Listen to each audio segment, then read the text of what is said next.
ಬೆಳಗಾವಿ ಅಧಿವೇಶನದ ಮೊದಲ ದಿನವಾದ ನಿನ್ನೆ ಹಲವು ವಿಚಾರಗಳ ಬಗ್ಗೆ ಚರ್ಚೆ ನಡೆದಿದೆ. ಮದ್ಯ ಸೇವನೆಯಿಂದ ಲಿವರ್ ಡ್ಯಾಮೇಜ್, ಜಾಂಡಿಸ್ ಕಾಯಿಲೆಗೆ ತುತ್ತಾಗುವ ಬಗ್ಗೆ ಪರಿಷತ್ನಲ್ಲಿ ಸ್ವಾರಸ್ಯಕರ ಚರ್ಚೆ ನಡೆದಿದೆ. ಬಿಜೆಪಿಯ ಎನ್ ರವಿಕುಮಾರ್ ವಿಷಯವನ್ನ ಪ್ರಸ್ತಾಪ ಮಾಡಿದ್ದು, ಮದ್ಯ ಸೇವನೆಯಿಂದ 3% ಜನ ಅನಾರೋಗ್ಯಕ್ಕೆ ತುತ್ತಾಗ್ತಿದ್ದಾರೆ. ಮದ್ಯ ಮಾರಾಟವನ್ನ ಪ್ರಮೋಟ್ ಮಾಡೋದನ್ನ ನಿಲ್ಲಿಸಬೇಕು. ಹಾಗೆ ಸರ್ಕಾರಕ್ಕೆ ಬರುವ ಆದಾಯದಲ್ಲಿ ಮದ್ಯಪ್ರಿಯರ ಚಿಕಿತ್ಸೆಗೆ 20% ಹಣ ಮೀಸಲಿಡಬೇಕು ಅಂತ ಒತ್ತಾಯಿಸಿದ್ದಾರೆ. ಇನ್ನು ಇದಕ್ಕೆ ಬಿಜೆಪಿಯ ಎನ್ ರವಿಕುಮಾರ್ ಪ್ರಶ್ನೆಗೆ ಅಬಕಾರಿ ಸಚಿವ ಆರ್.ಬಿ. ತಿಮ್ಮಾಪುರ ಲಿಖಿತ ಉತ್ತರ ಕೊಟ್ಟಿದ್ದಾರೆ. ಏಪ್ರಿಲ್ 2025ರಿಂದ ಸೆಪ್ಟೆಂಬರ್ವರೆಗೆ 195 ಲಕ್ಷ ಪೆಟ್ಟಿಗೆ ಬಿಯರ್ ಮಾರಾಟ ಆಗಿದೆ.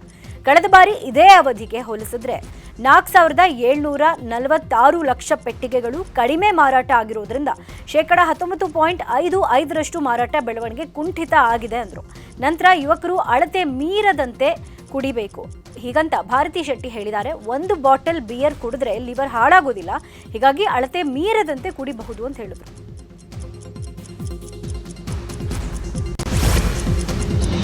ಗೋಕಾಕ್ ಪ್ರತ್ಯೇಕ ಜಿಲ್ಲೆ ರಚನೆಗೆ ಒತ್ತಾಯಿಸಿ ಸ್ವಾಮೀಜಿಗಳ ನಿಯೋಗ ಸಿಎಂ ಸಿದ್ದರಾಮಯ್ಯ ಅವರನ್ನ ಭೇಟಿ ಮಾಡಿದ್ದಾರೆ. ಸಚಿವ ಸತೀಶ್ ಜಾರಕಿಹೊಳಿ, ಶಾಸಕ ಬಾಲಚಂದ್ರ ಜಾರಕಿಹೊಳಿ, ಗೋಕಾಕ್ ತಾಲೂಕಿನ ವಿವಿಧ ಮಠಾಧೀಶರು ಭೇಟಿ ಮಾಡಿ ಗೋಕಾಕ್ ಪ್ರತ್ಯೇಕ ಜಿಲ್ಲೆ ರಚನೆ ಬಗ್ಗೆ ಚರ್ಚೆ ನಡೆಸಿದ್ದಾರೆ.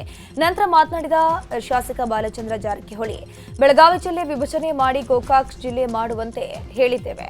ಬೆಳಗಾವಿ ಜಿಲ್ಲೆಗೆ ಸಂಬಂಧಿಸಿದ 18 ಶಾಸಕರು ಕರೆದು ಅಭಿಪ್ರಾಯ ಪಡೆದು ನಿರ್ಣಯ ಮಾಡೋದಾಗಿ ಸಿಎಂ ಹೇಳಿದ್ದಾರೆ.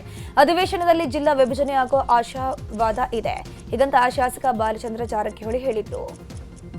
ಮಾನ್ಯ ಮುಖ್ಯಮಂತ್ರಿಗಳು ನಮ್ಮ ತಾಲೂಕಿನ ಎಲ್ಲ ಪೂಜ್ಯರ ಮಠಾಧೀಶರ ನೇತೃತ್ವದಲ್ಲಿ ನಾವಿರ್ಬೋದು, ಅಶೋಕ್ ಪೂಜಾರಿ ಅವರು, ಉಸ್ತುವಾರಿ ಸಚಿವರು, ವಕೀಲ ಸಂಘದ ಎಲ್ಲ ಅಧ್ಯಕ್ಷರು, ಎಲ್ಲ ಪ್ರಮುಖರು, ಇಡೀ 2 ಕ್ಷೇತ್ರ ಗೋಕಾಕ್ ಅರಬಾವಿ ಎಲ್ಲ ಪ್ರಮುಖರು ಬಂದು ಮಾನ್ಯ ಮುಖ್ಯಮಂತ್ರಿ ಅವರಿಗೆ ಬೆಳಗಾವಿ ಜಿಲ್ಲೆ ವಿಭಜನೆ ಮಾಡಿ ಗೋಕಾಕ್ ನೂತನ ಜಿಲ್ಲೆ ರಚನೆ ಮಾಡಬೇಕಂತೇಳಿ ನಾವು ಮನವಿ ಪತ್ರ ಕೊಟ್ಟಿದ್ದೀವಿ.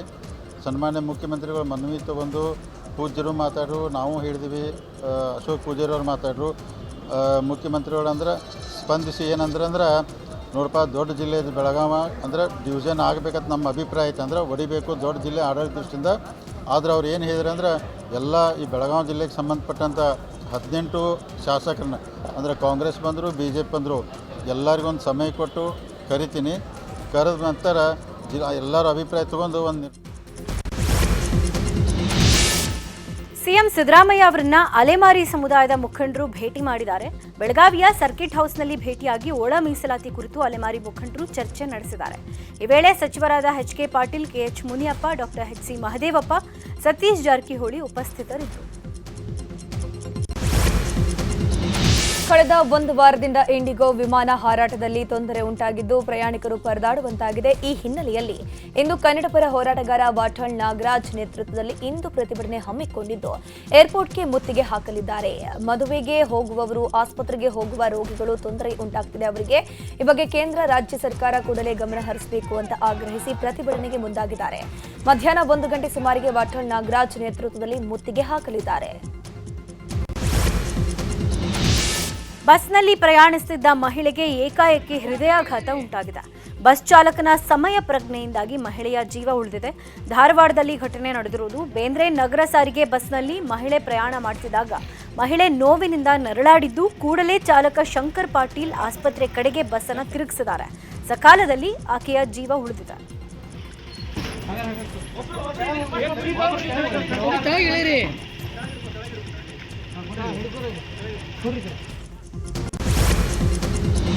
ಗ್ಯಾಸ್ ಗೀಸರ್ ಲೀಕ್ ಆಗಿ ತಾಯಿ ಮಗು ಸಾವನ್ನಪ್ಪಿರೋ ಘಟನೆ ಬೆಂಗಳೂರಿನ ಗೋವಿಂದರಾಜನಗರದ ಪಂಚಶೀಲಾ ನಗರದಲ್ಲಿ ನಡೆದಿದೆ. 26 ವರ್ಷದ ಚಾಂದಿನಿ ಮತ್ತು 4 ವರ್ಷದ ಯುವಿ ಮೃತ ದುರ್ದೇವಿಗಳು ಮಧ್ಯಾಹ್ನ ಸ್ನಾನಕ್ಕೆ ಹೋಗಿದ್ದ ವೇಳೆ ಗೀಸರ್ ಗ್ಯಾಸ್ ಲೀಕ್ ಆಗಿ ತಾಯಿ ಮಗು ಅಸ್ವಸ್ಥವಾಗಿದ್ದು ವಿಕ್ಟೋರಿಯಾ ಆಸ್ಪತ್ರೆಗೆ ದಾಖಲಿಸಲಾಗಿತ್ತು. ಆದರೆ ಚಿಕಿತ್ಸೆ ಫಲಕಾರಿಯಾಗದೆ ತಾಯಿ ಮಗು ಸಾವನ್ನಪ್ಪಿದ್ದಾರೆ. ಇನ್ನು ಸ್ಥಳಕ್ಕೆ ಗೋವಿಂದರಾಜನಗರ ಪೊಲೀಸರು ಭೇಟಿ ನೀಡಿ ಪರಿಶೀಲನೆ ಮಾಡಿದರು.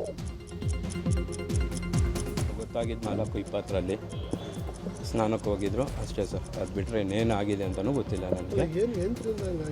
ಏನರಿಂದ ಆಗಿದೆ ಅಂದರೆ ಮನೇಲಿ ಗ್ಯಾಸ್ ಗೀಸರ್ ಯೂಸ್ ಮಾಡ್ತಾ ಇದ್ದೀವಿ ಸರ್, ಅದು ಬಿಟ್ಟರೆ ಬೇರೆ ಏನಿಲ್ಲ. ಹಾಗಾಗಿ ಮಗುನ ಸ್ಕೂಲಿಂದ ಕರ್ಕೊಬರ್ದಿಲ್ಲ ಅಂತ ಅಂದ್ಬಿಟ್ಟು ಮೊದಲನೇ ಅವಳನ್ನ ನಮ್ಮ ಬ್ರದರ್ ಹೋಗಿ ಫೋನ್ ಮಾಡಿದ್ರು ನನಗೆ. ನಾನು ಹೋಗಿ ನೋಡಿದ್ದಾಗ ಅಲ್ಲಿ ಮನೇಲಿ ಡೋರೆಲ್ಲ ಲಾಕ್ ಆಗಿತ್ತು. ಆಮೇಲೆ ಇದು ಸ್ನಾನಕ್ಕೆ ಹೋಗಿದ್ದಾರೆ ಇಬ್ಬರು. ಗ್ಯಾಸ್ ಗೀಸರಿಂದ ಇದು ಎಫೆಕ್ಟ್ ಆಗಿರುತ್ತೆ ಗೊತ್ತಾಗಿತ್ತು. ನಾನು ಕಾಂಗ್ರೆಸ್ ಮುಖಂಡ ಗಣೇಶ್ ಹತ್ಯೆ ಪ್ರಕರಣಕ್ಕೆ ಬಿಗ್ ಟ್ವಿಸ್ಟ್ ಸಿಕ್ಕಿದೆ. ಡಿಸೆಂಬರ್ 5ರಂದು ರಾತ್ರಿ ಚಿಕ್ಕಮಗಳೂರು ಜಿಲ್ಲೆ ಕಡೂರು ತಾಲೂಕಿನ ಸಖರಾಯಪಟ್ಟಣದ ಮಠದ ಗುತ್ತಿ ರಸ್ತೆಯಲ್ಲಿ ಬಜರಂಗದಳ ಕಾರ್ಯಕರ್ತರು ಮತ್ತು ಗಣೇಶ್ ಟೀಮ್ ನಡುವೆ ಗ್ಯಾಂಗ್ ವಾರ್ ನಡೆದಿತ್ತು. ಇದೀಗ ಆಸ್ಪತ್ರೆಯಲ್ಲಿ ದಾಖಲಾಗಿದ್ದ ಸಂಜಯ್ ನಾಗಭೂಷಣ್ ಸಖರಾಯಪಟ್ಟಣ ಪೊಲೀಸ್ ಠಾಣೆಯಲ್ಲಿ ಎಫ್ಐಆರ್ ದಾಖಲು ಮಾಡಿದ್ದಾರೆ. ಸಂಜಯ್ ಸೇರಿದಂತೆ ಬಜರಂಗದಳ ಕಾರ್ಯಕರ್ತರ ಜೊತೆಗೆ ಗಣೇಶ್ ಗಲಾಟೆ ನಡೆದಿತ್ತು. ನಮ್ಮನ್ನ ಕೊಲೆ ಮಾಡುವ ಉದ್ದೇಶದಿಂದಲೇ ಸಂದೀಪ್ ಜೊತೆಗೆ ಗಣೇಶ್ 8ಕ್ಕೂ ಅಧಿಕ ಯುವಕರೊಂದಿಗೆ ಬಂದು ಹಲ್ಲೆ ನಡೆಸಿದ್ರು ಅಂತ ದೂರನ್ನ ನೀಡಿದ್ದಾರೆ. ಮೌಲಾನಾ ಒಬ್ಬರ ಮಗನನ್ನ ಕಿಡ್ನಾಪ್ ಮಾಡಿ ಮಂಗಳಮುಖಿಯಾಗಿ ಪರಿವರ್ತನೆಗೆ ಯತ್ನಿಸಿರುವ ಆರೋಪ ಕೇಳಿ ಬರ್ತಿದೆ. ಬೆಂಗಳೂರಿನ ಡಿಜೆಹಳ್ಳಿ ಮಸೀದಿಯೊಂದರ ಮೌಲಾನಾ ತಮ್ಮ ಮಗ ಕಾಣೆಯಾಗಿದ್ದಾನೆ ಅಂತ ಡಿಜೆಹಳ್ಳಿ ಠಾಣೆಗೆ ದೂರನ್ನ ನೀಡಿದ್ರು. ಈ ಬಗ್ಗೆ ತನಿಖೆ ನಡೆಸಿದ ಡಿಜೆಹಳ್ಳಿ ಪೊಲೀಸರು ಮಧುರೈನಿಂದ ಯುವಕನನ್ನ ರಕ್ಷಿಸಿ ಕರ್ಕೊಂಡು ಬಂದಿದ್ದಾರೆ. ಶುಕ್ರವಾರ ಬೆಂಗಳೂರಿಂದ ಕಿಡ್ನಾಪ್ ಮಾಡಿಕೊಂಡು ಹೋಗಿದ್ದ ಕೆಲ ಮಂಗಳಮುಖಿಯರು ಮಧುರೈನಲ್ಲಿ ಆಪರೇಷನ್ ಮಾಡಿಸಿ ಪರಿವರ್ತನೆಗೆ ಯತ್ನಿಸಿದ್ದಾರೆ ಅಂತ ಹೇಳಲಾಗ್ತಿದೆ. ಸದ್ಯ ಯುವಕನನ್ನ ಅಂಬೇಡ್ಕರ್ ಆಸ್ಪತ್ರೆಗೆ ದಾಖಲು ಮಾಡಿ ಚಿಕಿತ್ಸೆ ಕೊಡಿಸಲಾಗ್ತಿದೆ. ನಾಪತ್ತೆಯಾಗಿರುವ ಮಂಗಳಮುಖಿಯರಿಗಾಗಿ ಹುಡುಕಾಟ ಮುಂದುವರೆದಿದೆ. ಶುಕ್ರವಾರ ಮಧ್ಯಾಹ್ನ ಕರ್ಕೊಂಡು ಹೋಗಿ ಅವ್ರ ತರಾನೇ ಅವ್ರಿಗೆ ಮಂಗಳಮುಖಿ ತರಾನೇ ಮಾಡಬೇಕು ಅಂತ ಅವನ ಗಡ್ಡ ಗಿಡ್ಡ ಬಿಟ್ಟು ಐದು ಹೊತ್ತು ನಮಾಜ್ ಮಾಡೋ ಹುಡುಗನಿಗೆ ಕರ್ಕೊಂಡು ಹೋಗ್ಬಿಟ್ಟು ಗಡ್ಡ ಎಲ್ಲ ತಗ್ಸಿ ಎಲ್ಲ ಮಾಡಿ ಅವ್ರ ತರಾನೇ ಮೇಕಪ್ ಮಾಡಿ ಬಟ್ಟೆಗಳು ಚೇಂಜ್ ಮಾಡಿ ಎಲ್ಲ ಮಾಡಿ ಇಲ್ಲಿದ್ರೆ ಗೊತ್ತಾಗ್ಬಿಡುತ್ತೆ ಅಂತ ಹೇಳ್ಬಿಟ್ಟು ಅವನಿಗೆ ಕರ್ಕೊಂಡೋಗಿ ಇದಕ್ಕೆ ಮಧುರೈಗೆ ಕಳಿಸ್ಬಿಟ್ಟಿದ್ರು ಸರ್. ನಿನ್ನೆ ನೈಟು ನಾವೆಲ್ಲ ಹೋಗಿ ಮಾಡಿ ಆ ಹುಡುಗನಿಗೆ ಜಾಗ ಎಲ್ಲ ಇದು ಮಾಡಿ ಗೊತ್ತು ಮಾಡಿ ನಾವೆಲ್ಲ ಕರ್ಕೊಂಡು ಬಂದಂತೂ ಸ್ಟೇಷನ್ಗೆ ಇದು ಮಾಡಿದ್ದಾರೆ. ಪೊಲೀಸವರು ಕೋಪರೇಟ್ ಮಾಡಿ ಪೊಲೀಸವ್ರ ಜೊತೆಗೆ ಹೋಗಿ ಅಲ್ಲಿಂದ ಮಧುರೈಯಿಂದ ಕರ್ಕೊಂಡು ಬಂದಿದ್ದಾರೆ. ಆ ಹುಡುಗನ್ ಸ್ವಲ್ಪ ತಲೆ ಇದು ಸರಿಗಿಲ್ಲ. 25 ವರ್ಷ ಹುಡುಗ ಸರ್ ಅವರು. ಹುಡುಗರನ್ನ ಕರ್ಕೊಂಡು ಹೋಗಿ ಮಧುರೈಗೆ ಹೋಗಿ ಆಪರೇಷನ್ಸ್ ಏನೇನೋ ಮಾಡ್ತಾ ಇದಾರಂತೆ. ಅಲ್ಲಿ ಇನ್ನ 15-20 ಹುಡುಗರು ಇದಾರಂತೆ. ಅದಕ್ಕೆ ನಾವು ಬಚಾವ್ ಮಾಡಬೇಕು. ಅದಕ್ಕೆ ಇದು ಯಾವ ಗ್ಯಾಂಗ್ ಇದು ಯಾವ ತರ ಸ್ವಲ್ಪ ದಯವಿಟ್ಟು ಕೊನೆ ತನಕ ಇದು ತನಿಖೆ ಮಾಡಬೇಕು. ನಮಗೆ ರಿಕ್ವೆಸ್ಟ್. ಪೊಲೀಸವರು ಸಪೋರ್ಟ್ ಮಾಡ್ತಾ ಇದ್ದಾರೆ. ಕುಡಿದ ಮತ್ತಲ್ಲಿ ಶಾಲಾ ಬಸ್ ತಡೆದು ಯುವಕರಿಬ್ಬರು ಪುಂಡಾಟ ಮೆರೆದಿದ್ದಾರೆ. ಮಂಡ್ಯದ ಕೆಆರ್ಪೇಟೆ ತಾಲೂಕಿನ ವಡ್ರಹಳ್ಳಿ ಬಳಿ ಘಟನೆ ನಡೆದಿದೆ. ವಡ್ರಹಳ್ಳಿ ಗ್ರಾಮದ ಕಿರಣ್ ಹಾಗೂ ಗಿರೀಶ್ ಶಾಲಾ ಬಸ್ಗೆ ಬೈಕ್ ಅಡ್ಡ ನಿಲ್ಲಿಸಿ ವಿದ್ಯಾರ್ಥಿಯೊಬ್ಬರನ್ನ ಕೆಳಗಿಳಿಸುವಂತೆ ಬೆದರಿಕೆ ಹಾಕಿದ್ದಾರೆ. ಇದನ್ನ ವಿಡಿಯೋ ಮಾಡಿ ಪೊಲೀಸರಿಗೆ ದೂರು ನೀಡುತ್ತಿದ್ದಂತೆ ಪುಂಡರನ್ನ ಅರೆಸ್ಟ್ ಮಾಡಲಾಗಿದೆ. ಅಣ್ಣ ನೀವು ಬೈಕ್ ನಮ್ದು ಅದಕ್ಕೂ ಸಂಬಂಧ ಇಲ್ಲ. ನಾನು ಮಕ್ಕಳು ಬಿಡಕ್ಕೆ ಹೋಯ್ತಾ ಇರೋನು ಆಯ್ತಾ. ನಿಮ್ದೇನಿದ್ರೆ ಮನೆಯಲ್ಲಿ ಮಾತಾಡಿ.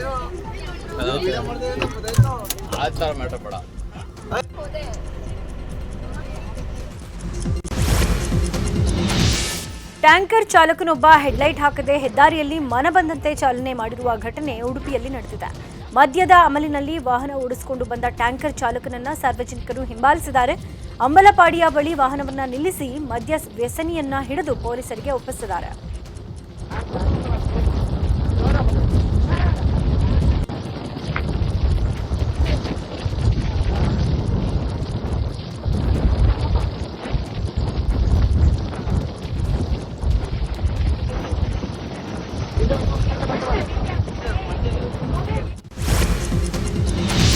ಹೊಸ ವರ್ಷ ಸಮೀಪಿಸುತ್ತಿದ್ದಂತೆ ಪೊಲೀಸ್ ಅಧಿಕಾರಿಗಳು ಸಿದ್ಧತೆಯನ್ನು ಮಾಡಿಕೊಳ್ತಾ ಇದ್ದಾರೆ. ನಿನ್ನೆ ಅಧಿಕಾರಿಗಳ ಜೊತೆ ಪೊಲೀಸ್ ಆಯುಕ್ತರ ಕಚೇರಿಯಲ್ಲಿ ನ್ಯೂ ಇಯರ್ಗೆ ಸಂಬಂಧಪಟ್ಟ ಸುರಕ್ಷತಾ ವ್ಯವಸ್ಥೆಗಳ ತಯಾರಿಗಾಗಿ ಸಭೆ ನಡೆಸಲಾಯಿತು. ಈ ಸಭೆಯಲ್ಲಿ ನಗರದ ಎಲ್ಲ ಇನ್ಸ್ಪೆಕ್ಟರ್, ಎಸಿಪಿಗಳು ಮತ್ತು ಡಿಸಿಪಿಗಳ ಜೊತೆ ಚರ್ಚಿಸಿದ್ದು ಅಗತ್ಯ ಕ್ರಮಗಳನ್ನು ಕೈಗೊಳ್ಳೋಕೆ ಸೂಚನೆ ನೀಡಿದ್ದಾರೆ. ವಿಶೇಷವಾಗಿ ಡ್ರಗ್ಸ್ ಸಾಗಾಟ, ಕಾನೂನು ಸುವ್ಯವಸ್ಥೆ, ವೇಲಿಂಗ್ ಹಾವಳಿ, ಸಂಚಾರ ವ್ಯವಸ್ಥೆ ಬಗ್ಗೆ ಚರ್ಚೆ ನಡೆಸಿದರು. ಬೆಂಗಳೂರಲ್ಲಿ ಬೀದಿ ನಾಯಿಗಳ ಹಾವಳಿ ತಡೆಗಟ್ಟುವ ಸಲುವಾಗಿ ಲೋಕಾಯುಕ್ತ ನ್ಯಾಯಮೂರ್ತಿ ಬಿಎಸ್ ಪಾಟೀಲ್ ಅಧಿಕಾರಿಗಳ ಸಭೆ ನಡೆಸಿದ್ದಾರೆ.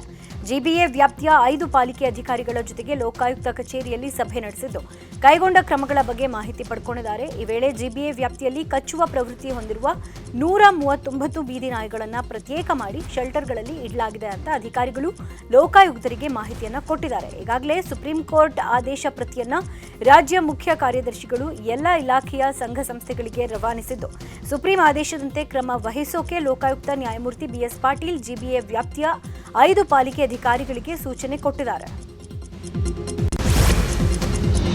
ಧಾರವಾಡ ಜಿಲ್ಲಾ ಪಂಚಾಯತ್ ಸದಸ್ಯ ಯೋಗೇಶ್ ಗೌಡ ಕೊಲೆ ಪ್ರಕರಣ ಸಂಬಂಧ ವಿನಯ್ ಕುಲಕರ್ಣಿಗೆ ಮತ್ತೆ ಶಾಕ್ ಎದುರಾಗಿದೆ.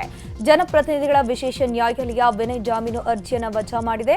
ಪ್ರಕರಣದ ಪ್ರಮುಖ ಆರೋಪಿಗಳ ವಿಚಾರಣೆ ಮುಕ್ತಾಯವಾಗಿದ್ದು ಜಾಮೀನು ನೀಡುವಂತೆ ವಿನಯ್ ಕುಲಕರ್ಣಿ ಮನವಿಯನ್ನು ಮಾಡಿದ್ರು. ಆದರೆ ಅವರ ಅರ್ಜಿಯನ್ನು ವಜಾ ಮಾಡಿದೆ. ಮತ್ತೊಬ್ಬ ಆರೋಪಿ ಚಂದ್ರಶೇಖರ ಇಂಡಿಗೆ ಜಾಮೀನು ಮಂಜೂರಾಗಿದೆ. ಗೋವಾದಿಂದ ಕರ್ನಾಟಕಕ್ಕೆ ಸಾಗಾಟ ಮಾಡಲಾಗ್ತಾ ಇದ್ದ ಭಾರೀ ಪ್ರಮಾಣದ ಮದ್ಯ ವಶಕ್ಕೆ ಪಡೆಯಲಾಗಿದೆ.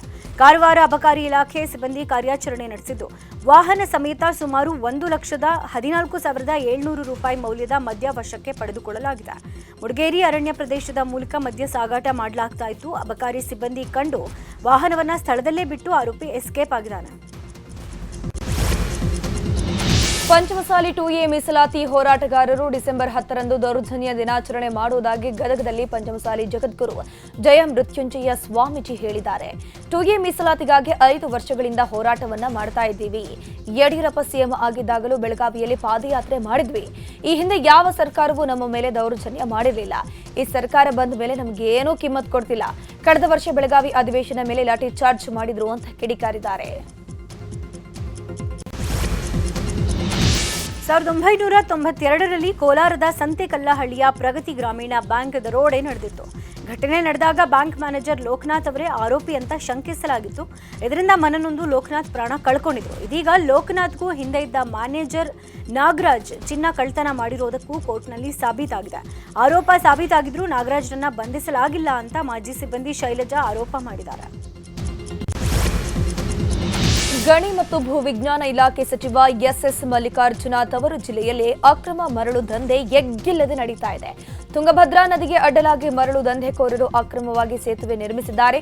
ಹೊನ್ನಾಳಿ ತಾಲೂಕಿನ ಹನಗವಾಡಿ ಗ್ರಾಮದ ಬಳಿ ಬೃಹದಾಕಾರದ ಸಿಮೆಂಟ್ ಪೈಪ್ ಅಳವಡಿಸಿ ನದಿಗೆ ಅಡ್ಡಲಾಗಿ ಸೇತುವೆ ನಿರ್ಮಿಸಿ ನೈಸರ್ಗಿಕವಾಗಿ ಹರಿಯುವ ನೀರಿನ ಮಾರ್ಗವನ್ನೇ ಬದಲಾಯಿಸಿದ್ದಾರೆ. ಅನಧಿಕೃತವಾಗಿ ಸೇತುವೆ ನಿರ್ಮಾಣದ ವಿಚಾರ ಗೊತ್ತಾಗ್ತಾ ಇದ್ದಂತೆ ಅಧಿಕಾರಿಗಳು ದಾಳಿ ಮಾಡಿ ಜಂಟಿ ಕಾರ್ಯಾಚರಣೆ ನಡೆಸಿದರು. ಪ್ರವಾಸೋದ್ಯಮಕ್ಕೂ ಹ್ಯಾಕರ್ಸ್ ಹಾವಳಿ ಜೋರಾಗಿದೆ. ಉತ್ತರ ಕನ್ನಡ ಜಿಲ್ಲೆಯ ಮುರುಡೇಶ್ವರದಲ್ಲಿ ಕಾರ್ಯನಿರ್ವಹಿಸುತ್ತಿರುವಂತಹ ಸ್ಕೂಬಾ ಡೈವಿಂಗ್ ಸಂಸ್ಥೆಯ ವೆಬ್ಸೈಟ್ ಅನ್ನು ಹ್ಯಾಕರ್ಸ್ ಹ್ಯಾಕ್ ಮಾಡಿದ್ದಾರೆ. ನೇತ್ರಾಣಿ ಅಡ್ವೆಂಚರ್ಸ್ನ ಅಧಿಕೃತ ಗೂಗಲ್ ವ್ಯವಹಾರಿಕ ಖಾತೆಯನ್ನು ಅಪರಿಚಿತರಿಂದ ಹ್ಯಾಕ್ ಮಾಡಲಾಗಿದ್ದು ಪ್ರೊಫೈಲ್ ವಿಚಾರಗಳನ್ನು ತಿರುಚಿ ನಕಲಿ ಫೋನ್ ನಂಬರ್ ಸೇರಿಸಿ ಹಣ ವಸೂಲಿ ಮಾಡುತ್ತಿರುವುದು ಬೆಳಕಿಗೆ ಬಂದಿದೆ. ಈ ಸಂಬಂಧ ಸೈಬರ್ ಠಾಣೆಗೆ ದೂರು ದಾಖಲಾಗಿದೆ. ಗದಗದಲ್ಲಿ ಶಾರ್ಟ್ ಸರ್ಕ್ಯೂಟ್ನಿಂದ ರಾಶಿ ಮಾಡಿದ್ದ ಮೆಕ್ಕೆಜೋಳ ಸಂಪೂರ್ಣ ಸುಟ್ಟು ಕರಕಲಾಗಿದೆ. ಲಕ್ಷ್ಮೇಶ್ವರ ತಾಲೂಕಿನ ಮಜಲಾಪುರ ಗ್ರಾಮದಲ್ಲಿ ಘಟನೆ ನಡೆದಿರುವುದು. ಸ್ಥಳಕ್ಕೆ ಆಗಮಿಸಿದ ಅಗ್ನಿಶಾಮಕ ಸಿಬ್ಬಂದಿ ಬೆಂಕಿಯನ್ನು ನಂದಿಸೋಕೆ ಹರಸಾಹಸ ಪಟ್ಟರು. ನಂತರ ಆಗಮಿಸಿದ್ದ ಲಕ್ಷ್ಮೇಶ್ವರ ತಹಶೀಲ್ದಾರ್ ಧನಂಜಯ ಮಾಲಗಿತ್ತಿ ರೈತರಿಂದ ಮಾಹಿತಿಯನ್ನ ಪಡೆದುಕೊಂಡು ಇದೇ ವೇಳೆ ಸರ್ಕಾರದಿಂದ ಸೂಕ್ತ ಪರಿಹಾರ ಕೊಡುವಂತೆ ರೈತರು ಒತ್ತಾಯಿಸಿದರು. ವೆಲ್ಡಿಂಗ್ ಮಾಡುವ ವೇಳೆ ಕಿಡಿ ಬಿದ್ದು ಕಬ್ಬು ತುಂಬಿದ ಟ್ರ್ಯಾಕ್ಟರ್ಗೆ ಬೆಂಕಿ ಹೊತ್ತುಕೊಂಡ ಘಟನೆ ಬಾಗಲಕೋಟೆ ಜಿಲ್ಲೆಯ ಮುಧೋಳ ಸಮೀಪದ ಕಸಬಾ ಜಂಬಗಿ ಕ್ರಾಸ್ ಬಳಿ ನಡೆದಿದೆ. ಟ್ರ್ಯಾಕ್ಟರ್ ಟ್ರೇಲರ್ಗೆ ಬೆಂಕಿ ಬೀಳ್ತಿದ್ದಂತೆ ಎಚ್ಚೆತ್ತ ಸಾರ್ವಜನಿಕರು ಅವಸರದಲ್ಲೇ ಬೆಂಕಿಯನ್ನು ನಂದಿಸಿ ಅನಾಹುತವನ್ನು ತಡೆಗಟ್ಟಿದ್ದಾರೆ. ರಾಜ್ಯದಲ್ಲಿ 3 ಜನ ಸಿಎಂ ಬದಲಾದರೂ ಇನ್ನೂ ಅಂಧರ ಬಾಳಿಗೆ ಮಾತ್ರ ಬೆಳಕಾಗಲಿಲ್ಲ. 27 ಜನ ಅಂಧರಿಗೆ ಕುಮಾರಸ್ವಾಮಿ ಸಿಎಂ ಆಗಿದ್ದ ಅವಧಿಯಲ್ಲಿ ಸೈಟ್ ಘೋಷಣೆ ಮಾಡಿದ್ರು. ಇದಾದ ಬಳಿಕ ಬೊಮ್ಮಾಯಿ ಸಿಎಂ ಆಗಿದಾಗ ನಿವೇಶನದ ಹಕ್ಕುಪತ್ರ ವಿತರಣೆ ಮಾಡಲಾಗಿತ್ತು. ಈಗ ಸಿದ್ದರಾಮಯ್ಯ ಸರ್ಕಾರ ಇದ್ದು ಈಗ ಈ ಸ್ವತ್ತು ಪಡೆಯೋಕೆ ಅಂಧರು ಪರದಾಡುವ ಸ್ಥಿತಿ ಬಂದಿದೆ. ಕಳೆದ 7 ವರ್ಷಗಳಿಂದ ನಿವೇಶನದ ಸ್ವತ್ತಿಗಾಗಿ ಅಂಧರು ಕಚೇರಿಯಿಂದ ಕಚೇರಿ ಅಲೆದು ಸುಸ್ತಾಗಿದ್ದಾರೆ.